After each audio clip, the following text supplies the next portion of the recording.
तो दोस्तों स्वागत है आप लोगों को आज की इस वीडियो में। आज की इस वीडियो में हम इतिहास का महत्वपूर्ण क्वेश्चन जानने वाले हैं त्रैमासिक परीक्षा के लिए। ये जो हम इम्पोर्टेंट क्वेश्चन बता रहे हैं इसमें से 90% गारंटी है कि त्रैमासिक पेपर में क्वेश्चन आएंगे ही। 90% गारंटी है। ये जो इतिहास में है तो हमारे चैप्टर 2, चैप्टर 3 एवं 4 से आने वाले हैं त्रैमासिक परीक्षा में। तो आप लोग इन्हें अच्छे से तैयार कर लीजिएगा जो हम क्वेश्चन बता रहे हैं। और अगर आप लोगों को वीडियो अच्छी लगती है तो वीडियो को लाइक, चैनल को सब्सक्राइब जरूर कीजिएगा। तो चलिए हम वीडियो को शुरू करते हैं। तो हमारा यहाँ पर पहला अध्याय है, अध्याय 2, राजा, किसान और नगर।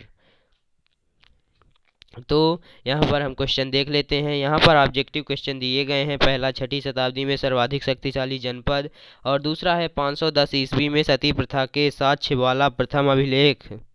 6ठी शताब्दी में भारत कितने महाजनपदों में बटा हुआ था। आप लोग इन्हें स्क्रीनशॉट कर लीजिए या कॉपी में अपने नोट कर सकते हैं। फिर है आप लोग इसे भी कर लीजिए स्क्रीनशॉट। फिर यहाँ पर सही जोड़ी दी गई है, आप लोग इसे भी स्क्रीनशॉट कर सकते हैं। आप लोग इसे भी स्क्रीनशॉट कर लीजिए। फिर है हमारे अति लघुत्तरीय प्रश्न, आप लोग इन्हें स्क्रीनशॉट कर सकते हैं। ये 2 नंबर वाले क्वेश्चन हैं। आप लोग इन्हें अपने जो भी साधन रखे हैं पढ़ने का उसमें से ढूंढ कर कॉपी में लिख कर याद कर लीजिएगा। ये बहुत ही इम्पोर्टेंट क्वेश्चन है। फिर है हमारा दीर्घ उत्तरीय प्रश्न, यानी 4 नंबर वाले हैं। 6 क्वेश्चन हैं। पहला है अशोक के धम्म से आप क्या समझते हैं। मौर्य प्रशासन का वर्णन संक्षेप में करना है। उत्तर मौर्य काल में विकसित राजत्व के विचारों की चर्चा। सरदार और सरदारियों से आप क्या समझते हैं, उदाहरण द्वारा समझाइए। महाजनपदों की प्रमुख विशेषताएं। ये बहुत ही इंपॉर्टेंट क्वेश्चन है, आप लोग इन्हें अच्छे से तैयार कर लीजिएगा ये, और आप लोग इसे स्क्रीनशॉट कर सकते हैं। फिर हमारा अगला अध्याय है, अध्याय 3। इसमें भी पहले रिक्त स्थान दिया गया है, आप लोग इन्हें स्क्रीनशॉट कर सकते हैं। पहला दिया गया है महाभारत की रचना किसने की थी। फिर दूसरा है वर्ण व्यवस्था का मुख्य आधार क्या था। फिर तीसरा है महाभारत का समालोचनात्मक संस्करण किसके द्वारा तैयार किया गया। पुरुष सूक्त के अनुसार ब्रह्मा जी की भुजा से किस वर्ण की उत्पत्ति हुई। संस्कृत ग्रंथों में परिवार के लिए किस शब्द का प्रयोग किया गया है। तो ये सब रिक्त स्थान दिए गए हैं, आप लोग इन्हें नोट कर सकते हैं। फिर हमारा सत्य असत्य है। सत्य असत्य के 5 क्वेश्चन दिए गए हैं, आप लोग इन्हें स्क्रीनशॉट कर लीजिए। फिर है हमारा अति लघुत्तरीय प्रश्न, अध्याय 3 के अति लघुत्तरीय प्रश्न। पहला प्रश्न है संस्कृत भाषा में रचित किन्हीं 2 महाकाव्यों के नाम। दूसरा है पितृवंशकता से आपका क्या आशय है। गोत्र शब्द से क्या तात्पर्य है। स्त्री धन को परिभाषित कीजिए। महाभारत के ऐतिहासिक महत्व के 2 बिंदु लिखिए।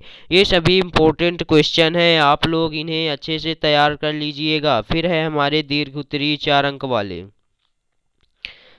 वाले हैं। फिर हमारे क्या आरंभिक राज्यों में शासक निश्चित रूप से क्षत्रिय होते थे। ये सब इम्पोर्टेंट क्वेश्चन है, आप लोग इन्हें अच्छे से तैयार कर लीजिएगा। आप लोग इन्हें स्क्रीनशॉट कर सकते हैं। फिर है हमारा अध्याय 4। अध्याय 4 में सबसे पहले बहुविकल्पीय प्रश्न दिए गए हैं, आप लोग इन्हें अच्छे से तैयार कर लीजिए। अध्याय 4, हीनयान एवं महायान संप्रदाय किस धर्म से संबंधित हैं। पहला। दूसरा है त्रिपटिक साहित्य संबंधित है। इसमें ऑप्शन भी दिए गए हैं, आप लोग इन्हें आंसर ढूंढ सकते हैं। तीसरा है वैष्णववाद में भगवान विष्णु के कितने अवतारों की कल्पना की गई है। फिर चौथा है महात्मा बुद्ध का महापरिनिर्वाण हुआ था। वीर शैव आंदोलन के जनक कौन थे। थेरी गाथा नामक बौद्ध ग्रंथ किसका हिस्सा है। फिर हमारे लघुत्तरीय 3 अंकों वाले प्रश्न।